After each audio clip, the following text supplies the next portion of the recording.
Are you someone who always has a fruit smoothie for breakfast? If so, it might be part of the reason why you're having difficulty reversing insulin resistance. A lot of people view smoothies as a healthy option for breakfast, but if you're loading them up with a lot of fruit, they could actually be making your insulin resistance worse. So in today's video, I'm going to be telling you why smoothies are not an optimal breakfast for insulin resistance, and talk about 7 other breakfasts you should be trying to avoid as well.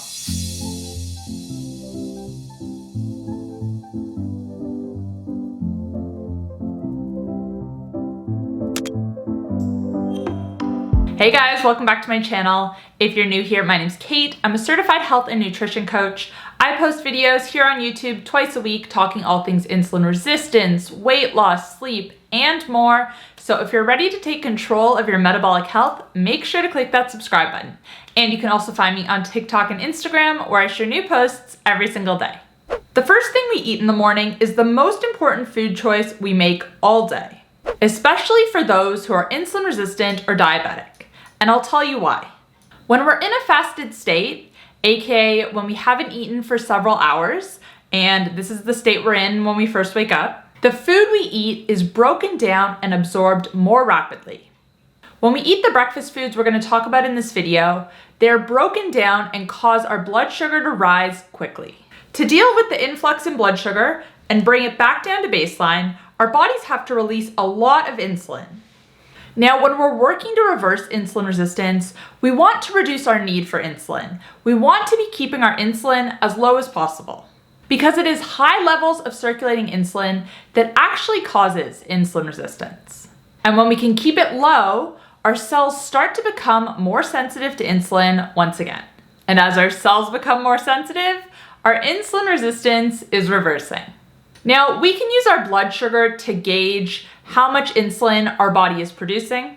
If our blood sugar is spiking frequently, we can assume that our body is creating a lot of insulin and dumping it into our system to deal with these blood sugar fluctuations.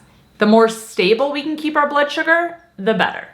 Anyways, we'll get more into that as we go through this video, but now let's get into the 8 worst breakfasts you can eat for insulin resistance. Number 1, smoothies. We're starting off with smoothies because obviously I mentioned them at the start of this video and I need to explain myself. Smoothies, as most people drink them, cause a big spike in blood sugar and subsequent insulin, as we already discussed, especially when we drink them in the morning on an empty stomach. This is because most people's smoothies are based on high sugar fruit, and a lot of fruit. When we consume fruit whole, the blood sugar spike is a lot less significant. And this is because, number 1, we can't eat as much fruit as we can drink.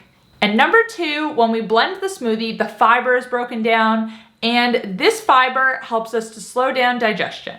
Now, of course, some fruit are higher in sugar than others. Tropical fruit are the worst offenders, and low sugar and fatty fruit, such as berries and avocado, those are better options. So it is possible to make a smoothie that's blood sugar friendly. I actually did a video on the best 5 ingredients you can add to your smoothie to make it more blood sugar and insulin friendly. I'm gonna link that video up above and you can check it out afterwards. But like I said, fruit smoothies, as most people consume them, not a great option. Number 2, cereal. Now, when I say cereal, I'm not just talking about the obvious sugar-filled offenders such as Lucky Charms. I'm also referring to healthy cereals such as Special K and Wheat Bix. They are all bad. They are all high in carbs and sugar. Even if it's natural sugar, that doesn't matter. They are all low in protein, they are all low in fat, and they're all low in nutrients, even the ones that have them fortified. Yeah, some of them do have fiber, which does help to slow down absorption and lower the blood sugar and insulin response. Oh, but man, it doesn't help as much as it needs to. Cereal is a terrible breakfast, even for people who are not insulin resistant, and it's even worse for people who are. All of that starch is broken down into sugar, it raises our blood sugar, and it takes a lot of insulin to process. Number 3, oatmeal. And on the note of cereal, oatmeal is not much better. Like cereal, even without any added sugar, oatmeal is high in carbs and very low in protein and fat. Again, yes, it does contain some fiber, but not enough to mitigate the blood sugar and insulin response. The spike would be higher if there was no fiber, but even with it, it's still pretty significant. Now, there are ways to make oatmeal more blood sugar and insulin friendly if you add protein and fat to it, for example. This helps to slow down how fast the carbs are absorbed. So adding egg, collagen powder, coconut milk, these all can help. But still, oatmeal, it's just not great. Number 4, bagels. So like the foods we've already discussed, bagels are high in carbohydrates and low in fat and protein, even whole grain ones. And as we've already discussed, yes, whole grains do have a little bit more fiber, but not enough to make a difference. Number 5, flavored yogurt. So 9 times out of 10, any yogurt that's been flavored has a ton of added sugar. And even if it doesn't have added sugar on its own, the fruit puree that's added has a lot of sugar in it. And on top of that, flavored yogurts are almost always made from skim milk, which means the fat that could help to slow down absorption has been removed. Now, yogurt can be a good option for insulin resistant, but just make sure that you buy it plain and you add fruit such as berries yourself. And even better if you choose a Greek yogurt, because Greek yogurt is high in protein. Number 6, waffles and pancakes. This one should be pretty self-explanatory. Like everything else we mentioned today, high in carbs and low in protein and fat. But waffles and pancakes are even worse because we literally pour sugar on them. Number 7, muffins. Again, this should be pretty self-explanatory. I know a lot of people like to grab a muffin from a cafe when they're on the go. It's a really easy option, but it's not doing your insulin resistance any favors. Number 8, fruit. And finally, we have fruit. Now, I say fruit broadly, but really what I mean is fruit in isolation. So a banana, an apple, grapes. As much as a lot of us like to believe that fruit is a really healthy option,